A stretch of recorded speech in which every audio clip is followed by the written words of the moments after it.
Why is it so important for you to serve women through dance? I don't know. I've been searching for that answer my damn self. And sometimes I lay in my bed like, why am I doing this for these hoes?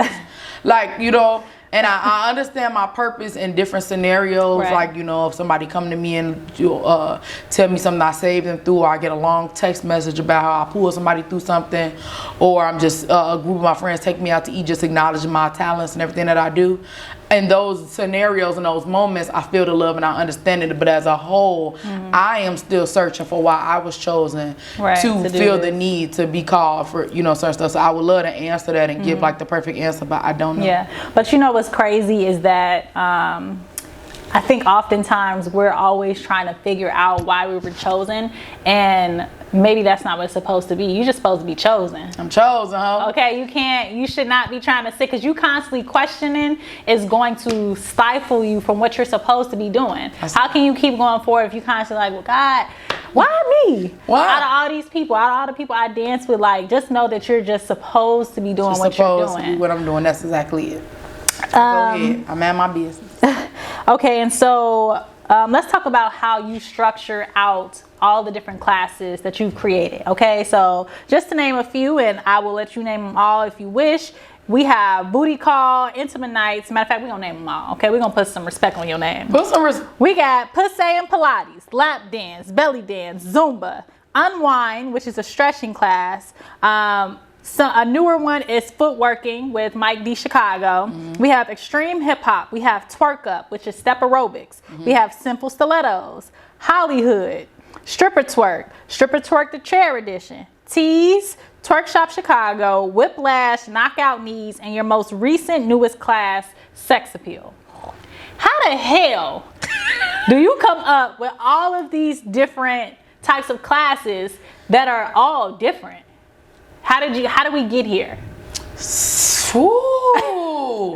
One class always created the next class. Okay. So I'll give an example that'll kind of just speak for the whole list. When I created Twerk Shop Chicago was for beginner twerkers. It was Chicago juke music, and it was energetic. So now we in Twerk Shop Chicago, but I'm a huge Gucci Man fan. I want to dance like a stripper, but I don't want to mess up the branding of Twerk Shop Chicago, which is only juke music. So every class got created because something was missing, or I wanted to do something in another class and I didn't want to mess up the branding. And because I'm such a brand person, it created the next class. Okay. And something else that you do is you have camp. You are on your 43rd camp? Correct. Okay. Tell us more about what camp is, the purpose behind it, and I also have taken camp, so I want you to discuss how you figured out the key components of what you do in camp each week. So camp is a 4-week version of the class Tease Me, broken down to tug and teach you on an emotional level, a flexibility level, a confidence level, a self-esteem level, and an overall level, learning my style of dance, which is Tease, which is sensual movement without shoes, and it's a flow on the floor and being up. Everything just runs into each other. And the class is freaking liberating, man. It's just so beautiful. It makes you feel sexy. I've damn near had an orgasm off dancing to some of that choreography before. It's just a thing. A long time ago, one of my clients was like, could you extend this class? And I was like, what you mean? She was like, could you do a progressive session? It was my friend Shayna. I never forget when she said it to me, because she said it to me when I was on Racine. She said, could you do a progressive session of this thing? So a couple months went past, and then I developed the things that I knew women needed to know to be able to master Tease, such as facial expressions.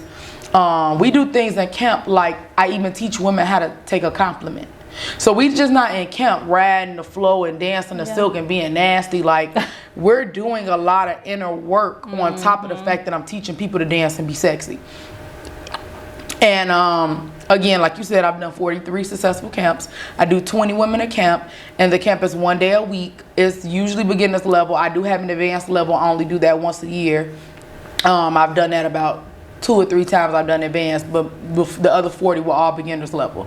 So someone that has no rhythm, no confidence in themselves on the dancing side, when they go out with their friends, you the friend that your friends be like, you can't dance or you always off beat, or you've had a baby and you kind of feel like your body not giving what it used to give, or you just have never felt very sexy or sensual, camp is for you. Some people come here and they jump straight into beginners tease class. Some people come here and they take camp first and then they start taking class. It doesn't matter which order, but the camp just really dives in. So if you're in class and you do a dive wrong, I'm gonna come show you real quick.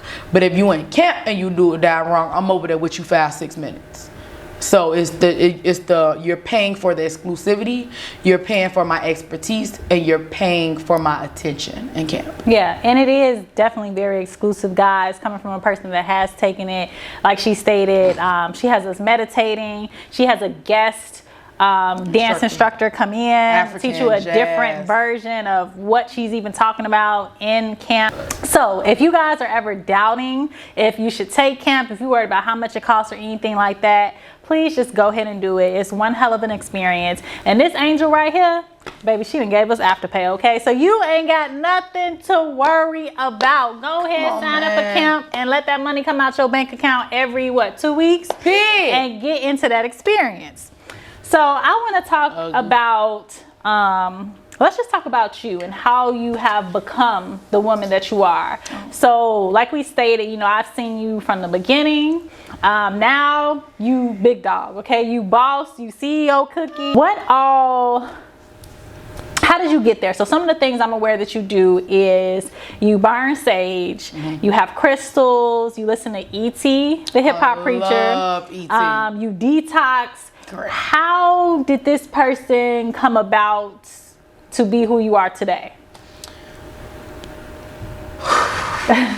Another one of those, God said so. I'm very big on listening to my intuition. The circle that I have, my mother is heavy on, you know, always telling me to keep God first and always to move with good intentions. My daddy has always told me, you know, what you do, you get back in this world.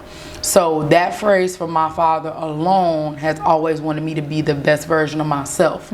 So being the best version of myself means researching and seeing what other things for this fleshly human can do or try to be more and be more powerful in myself so that I can give.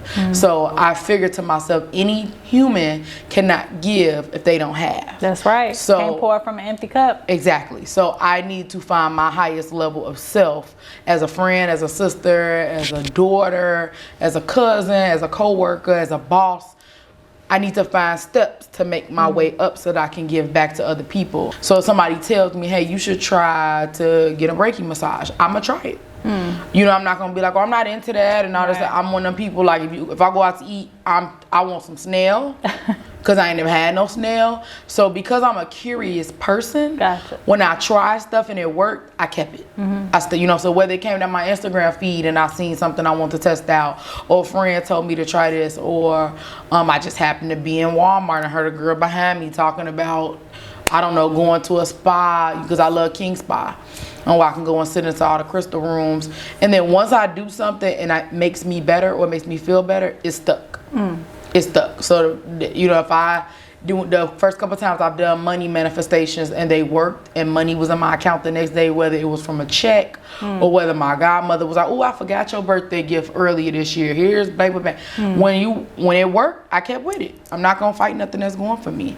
That's how I got on. And another thing too is just like I've listened to E.T. as well. I'm familiar with him, and I would say you guys kind of are somewhat similar because he speaks with such passion and such force, doesn't care wherever he's at. He speaks to college players, and he may go and speak to so and so and so and so and so and so. You know, so definitely I'm rocking with E.T. Yeah, you know, like some people, like I said, some people may come to your class and they be like, why is she yelling or this and that, and that's just you have such a powerful energy, it like, just gonna come out. Like one of my favorite things he said when people ask him why do he speak so passionate, he said, I'm talking about my life.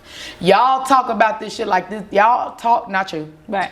People talk and walk like we on a game. Yeah. And you know, when you down a little game, it goes, and then you hit the restart button. We don't get that button. So I'm gonna do what I gotta do right now, I'm gonna speak as loud and as passionate and however I gotta speak and whatever I gotta do to move how I'm moving, because it's not happening again. I'm never gonna be this age again. I'm never gonna go through this phase again. I can never rewind a 25 and be like, oops, you shouldn't have put that 12,000 toward that. You know what I'm saying? So he said, because I'm talking about my life. And let's just take a key moment to talk about your parents, because for those that follow you, follow your brand, everybody is gonna know her parents, especially definitely your dad. So tell us, just share with us about your parents and what they mean to you, why you publicize them so much. Another key thing you've talked about is how you want to continue to grow greater so you can give back. You want to give your mom redo the house. For sure. And you want to get your dad a truck. For sure. So why is that at the top of your list? My parents just mean the world to me. My mother, she has never thought twice or about anything I wanted to do. She's never judged me. She's always been there for me emotionally, from a godly standpoint. Financially, she's there for me, and she's just cool. My mom was cool. My father, that is my hero. Yes. I can't think of one time I ever called him in my entire life, and I'm 31, and he told me no. If I had a tire that went out, he was coming. If something happened, he was coming.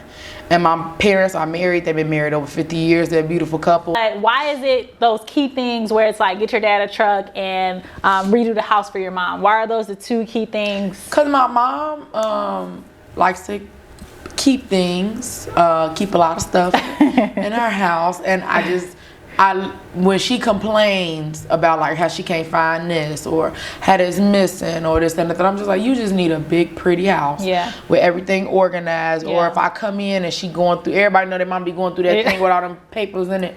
I just be like, I need this all done. And my father, since as long as I can remember riding around with him, is him pointing out, oh, I can't get that truck right there. That one gonna be nice. So I just want to give them what I've always heard them say they want or complained about not having. But one other thing I want to talk about is we spoke about one injury, but there was another key injury you had where the doctor actually told you, hang up those dancing shoes. For sure. I moved my kneecap over. What was that experience? Somebody tells you like it's over, but it's not over. So tell us. It did nothing. Empty again, because at that point I was already too spiritually strong. My gate around me was a monstrous silver fence. So I had moved my kneecap over. I was teaching Twerk Shop Chicago when I was at my first studio. I wasn't dancing. I was actually pacing the front of the mirror, talking like, hey. And my knee, I literally felt like this. And when I felt it, I knew something was wrong, but I finished the class. You couldn't have told me I was hurt. When the class was over, I told my best friend, who's my executive of all my companies, hey Nicole. So I go to the doctor, told me I moved my kneecap over, and I had patella tilt to some like 5th degree or something. And the doctor basically told me like once it gets healed, I need to come up off. Like once you get that back, you need to just chill. And I told her, no, you need to chill. So when she said it to me, anybody else I think that wasn't knowing they purpose that they serving probably would have been crushed. I wasn't crushed because when she said it to me, I remember sitting on that raggedy paper in that doctor's office, that little loud paper. I remember her saying it, and I was just looking at her like, yeah, all right. Like totally about to not listen to what the doctor's orders. Like, nah, G, I'm dancing. Okay, because the doctor can't stop what God got in store. Okay. No, and that wasn't the first time I got a diagnosis on something that I uncalled. Because before that, I was told that I had arthritis. And when it was a letter that came to my house actually from Advocate. It was a letter that came that had wrote the test, blah blah blah, and however they figure out that you got that anyway, whatever. Cesspool, if you ask me. Told me I had it. I folded the letter up. I'll never forget it because I had just got my puppies at the time. And they were barking because I remember them barking while I was writing the letter because I told them to shut up because I was trying to focus. I folded up the letter from the doctor that told me I had arthritis, and I wrote on there, no, I don't. I put it back in the mail, and I put it in the mailbox. And I got a phone call not even a week later that told me that my results were wrong and I did not have arthritis. If I could have dropped my phone, I would. It's on paper. It's on paper because if I was to pull up my records, you'll see the record that said I had it, and then you'll see the other record that said I didn't have it. I literally folded, how the paper be coming in threes. I folded it up. I wrote like a 3-year-old. I wrote no, I don't, and I put it back in the mailbox. And I remember telling one of my friends, and she thought I was crazy. I said, no, bitch, I'm not crazy. I'm gonna speak whatever I want to do. I'm gonna use this tongue for good. It's vibrating, and I don't have it. And so when she had told me I wasn't gonna do it, you know, I'm just like, whatever. At this point, I'm kind of like, but I'd have been through too much. Multiple studios, an injury baby, already. This knee gonna do what it's supposed to do. You be cool, okay? You chill on me. So after, thank God, when I got the X-rays, I didn't have to have surgery. I had to do therapy for a long time. Therapy was very hard. I cried every day. It hurt. And I would grab my phone when I was on the machines. And because I'm so freaking organizational, I'm addicted. All my albums on my phone are organized. So I had an album of all my testimonials from clients from years. It's thousands of reviews and testimonials of me. While I was on the machine, I would have my phone in my hand. And I would be on the machine working out. Reading my reviews, crying, and my therapist will always be like, what are you reading? And I'm like, my testimonials. People saying like, I don't know what I would do if you didn't have your classes, as I'm pushing back on a machine and my knee is cracking. It was the only way to get through it. Sometimes I didn't want to go. I would call my best friend like, I'm not going to therapy today. She's like, you gotta go. I'm like, I don't want to go. I'm like, fuck this, I'm done dancing. I'm like, because I keep getting hurt. This is like, I'm getting hurt. I kept coming back at 80% because I wouldn't let my body get all the way healed, because I'm like, they waiting on me. They want me to come back. They DMing me, when you coming back? And I just kind of felt like I didn't want to lose my brand. I thought I was going to lose it. Even though I had instructors, they would open everything. You can't stop me from thinking like, if I don't get back, I'm going to lose my whole brand. So I kept going. Every time I got hurt, you know, we had the throat, we had the knee, we had the leg. I tore my MCL on my other knee. I had tendonitis in my wrist from always trying to edit and do stuff on my phone. I got injured in my ankles. I got my lower back was messed up a long time because I got in a car accident. I kept getting into these injuries and I would never wait till I was 100%. So my last injury, which was my back, when I got in a car accident, somebody drunk smacked me from the back. When I was on my way to an interview with, when I did the interview with the City Live, I was on my way. And after that one, I told myself, I'm not coming back until I get better. When I came back after that 100%, I never got injured again. And what I always tell people, what I told my best friend, what I say out loud is, God gonna give you the same scenario until you learn your lesson. And I don't care if it's dating, I don't care if it's health, whatever it is, he's gonna spin that bitch. If it's him, the devil, whoever you say spin it, the universe, you gonna get spent the same lesson in a different package until you get it. So I got injured at every spot. And he like, you gonna keep coming back at 80%, huh? Okay. When you learn that I'm gonna sustain your business and that you're made for this, and you stay home until you're well, I mean, I know you learned your lesson. You gonna keep getting hurt. And at one point, I was coming in that boy, one ankle, one leg, one knee, one arm, and I'm just like, and anybody that was around was just like, yeah, and I talked like nothing was wrong with me. But when I got home, I was in so much pain.